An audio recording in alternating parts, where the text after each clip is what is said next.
Well, tomorrow is going to be a huge day as the United States goes to the polls. Day after tomorrow, by this time, we'll most likely know who's going to be the next president of the United States. Then, of course, there are those who say that no, it's going to take a lot more time because it could well be contested given what polls are saying. It's an extremely close fight between Donald Trump and Kamala Harris. So let's bring you, with just a day to go, and the countdown to the US elections, what the leading national polls in America are saying. 48% say Harris is going to win, 47% say Trump. It genuinely cannot get any closer than this. And one of the interesting new developments is a poll which has been done in the state of Iowa that's traditionally been a red state. In other words, a state that's gone to the Republicans, Trump's side this time around. However, Trump down by 3%. In the context of these elections, if this poll turns out to be correct in terms of results, then that's bad news for the Republicans. But one way or the other, it's going to be very, very close indeed. My colleague Gauri Dwivedi is in the United States tracking all the developments. This is her report. It's 24 hours to go before the election in the United States. The presidential election is pretty much tied till the very end. It's a beautiful morning here in Maryland. Remains to be seen whether the sun will rise now on Kamala Harris, who could create history by becoming the first woman president in the United States, or will it be Donald Trump, who would come back with what many felt was political oblivion. But the fact is that the issues remain the same state after state, with some issues resonating more in particular aspects. I was in Pennsylvania, where fracking was a key concern, along with the fact that poverty rates, especially amongst non-white communities, are very high, and that they feel could be addressed only if there is a stronger economic plan in place. Something that critics of Kamala Harris have said she hasn't been able to successfully communicate to her voters. We also spent time seeing how door-to-door campaigning and canvassing happens in the very last stretch of the elections. We saw that with the Harris campaign. And what we realize now is that the next 24 hours for both campaigns will essentially be about getting your voters to the polling booth. It's not about converting those who are on the fence. It's not about trying to ensure that you get more voters. It's just about ensuring that those who are registered Democrats come out and vote. Record voting has taken place in terms of early voting. They have smashed all records. But nevertheless, an election that is so tight till the very end, every vote counts. Remember, it was just by 80,000 votes that Joe Biden flipped Pennsylvania in 2020 in a state which had 7 million voters. So you can imagine how tiny that margin is, which can be flipped by just a handful or just a couple of thousand votes. So the next 24 hours, United States is going to be seeing who will be the next president. As I said, remains to be seen whether it will be Kamala Harris or Donald Trump. But one thing is for sure, the country is divided, and most importantly, the country is yet to make up its mind. Poll after poll seems to suggest that. In Maryland, for NDTV, this is Gauri Dwivedi. All right, Gauri, thanks very much for being with us. We'll be coming back to you tomorrow through the day. Joining us now, John Bartlett is an election lawyer. Dimitri Zabelin, a geopolitical strategist. Alex Zadan, a former Republican candidate for the US Senate. Thank you all very much for being with us. Alex, let me come to you first. The Iowa poll, it must have come as a bit of a surprise for you. Let's have, in fact, that graphic up once again on the Iowa poll, which has come up. There's a 3% gap in Iowa, which has traditionally been a red state, a Republican state, between the Democrats and the Republicans. Do you believe this? Do you think this is the way it's going? We always see these outlier polls, Vishnu, especially in the countdown to the election. We can have polls that have results that are unexpected but don't reflect what's actually going to happen. I'll point you to a poll in 2020 that showed that Joe Biden and Donald Trump were tied in Ohio, a very red state. Donald Trump ended up winning Ohio by 8 points. These are polls. I'm not going to attribute any malice to the people who put this poll together. I'm sure they're just doing their job. But these polls are essentially just snapshots of a particular moment of who you get on the phone, and they're not necessarily indicative of how this race is going. We've seen the enthusiasm on the ground for former President Trump, Republicans running out to vote early. I'm enthused and very encouraged by what we've seen so far towards a Trump victory this Tuesday. As John Bartlett, as this election campaign winds down in the United States, how have Trump and Kamala Harris been decidedly different in the way in which they've conducted themselves? Trump went on to suggest that, look, perhaps I shouldn't have left the White House last time around. Kamala Harris was perhaps a lot more dignified and diplomatic in the way that she's sort of focusing on issues at hand. But in a sense, that's the way this entire election campaign has gone, right? I think that's exactly right. And thank you very much for having me. First of all, belated happy Diwali to all of your viewers. Thank you. I think you're spot on. I think in this closing arguments, as we call it, this final week of the campaign, when each candidate is stepping up and articulating what they have to say to the American people, I think we're seeing the difference between Kamala Harris and Donald Trump in very, very stark relief. Trump is playing to some of Americans' worst influences, the racism, the xenophobia that his speakers on his behalf at Madison Square Garden and elsewhere have been baiting. And Kamala Harris has been saying, look, I don't believe we have this enemy within, as Donald Trump calls it. I don't believe that we are Americans pitted against one another. I want everyone at the table.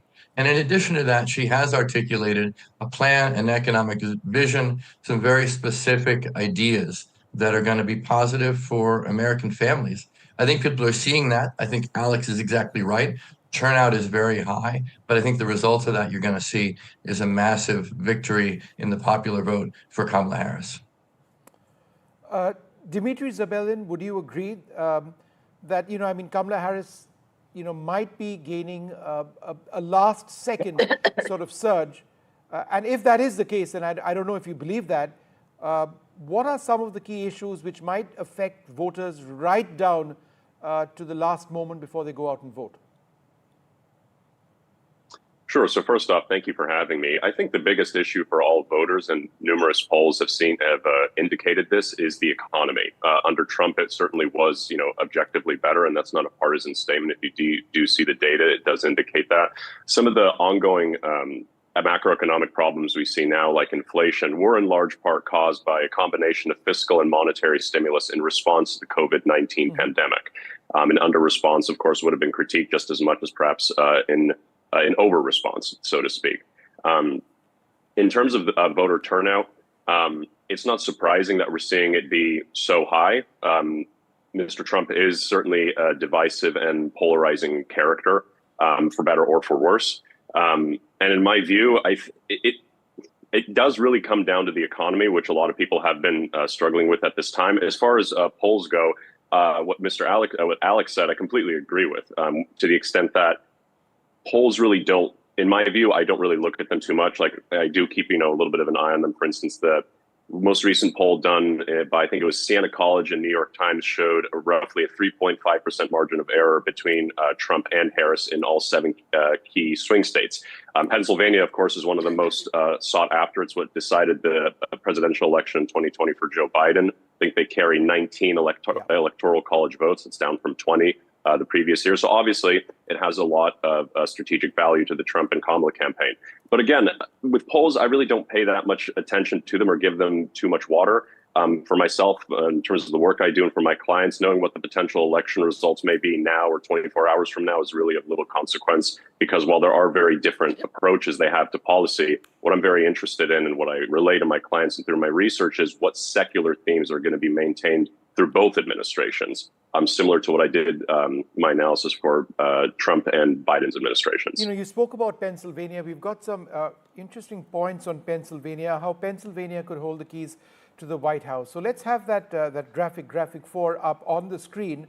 And I'm just going to go through a couple of the important points on Pennsylvania. Firstly, as it's got 19 electoral votes. So it's important in that sense. Now, just look at the history of Pennsylvania. Let's go through the points.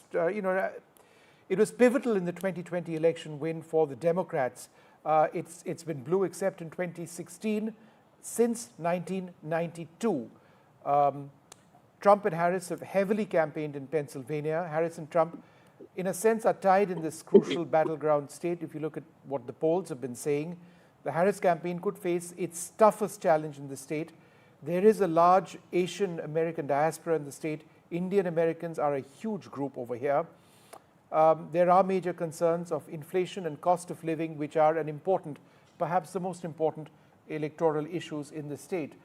Dimitri, would you like to, or let me come across to Alex Zidane once again. Alex, would you like to just go through some of the important points in Pennsylvania and why Pennsylvania might actually hold the key? Absolutely. I mean, Pennsylvania is sort of the biggest prize on the board in terms of swing states. It doesn't have the most electoral votes in the entire United States, but it's the one that could swing back and forth and that both parties have captured within the last 30 years.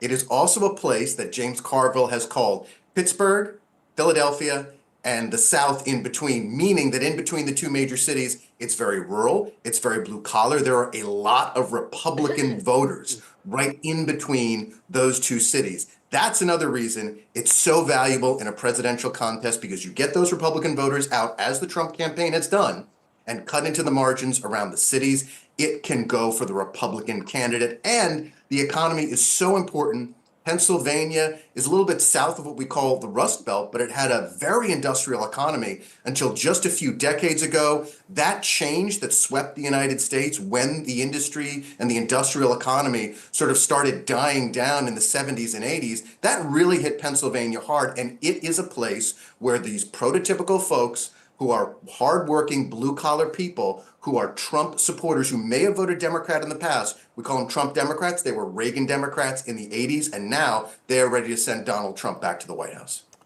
Ambassador Meera Shankar, our former ambassador to the United States, thanks very much, ma'am, for being with us. I mean, it's obviously an American election, but what's at stake for people around the world, and particularly in the context of the two wars that are waging right now? Look, I think there is a difference in the overall foreign policy approach of the two candidates, and there are some similarities. Trump has a more isolationist, protectionist approach to the world and builds on US nationalism. Kamala would be expected to continue Biden's active participation in global affairs and institutions. On Ukraine, clearly Trump has said he would like to end the war, even when he was specifically asked, would you like Ukraine to win? He said, I would like the war to end. And he could be expected to set in motion, negotiations towards this end. It would also depend on what political color the US House of Representatives and the Senate have, and that would determine to what extent he has a free hand in pursuing this. On Israel, Trump has really not said anything. He has very close links with Netanyahu. And the recent statement he made publicly was when Biden was cautioning Israel not to attack Iran's nuclear facilities or oil installations. The public advice he gave to Israel was, you must attack the nuclear facilities because that's where the threat comes from. Now, whether this is rhetorical or not, something remains to be seen, but he's likely to give Israel a free hand, and that could have consequences for peace in West Asia. Overall, with regard to China, which the US sees as its main strategic competitor and potential challenger in the years ahead, there is a similarity in approach.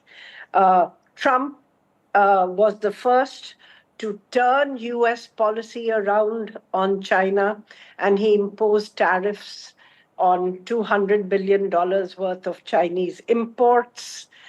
And Biden continued those tariffs, didn't withdraw them, and increased tariffs on certain items such as electric vehicles and renewable energy machinery and so on, and also imposed high technology sanctions, particularly on semiconductors and semiconductor know-how.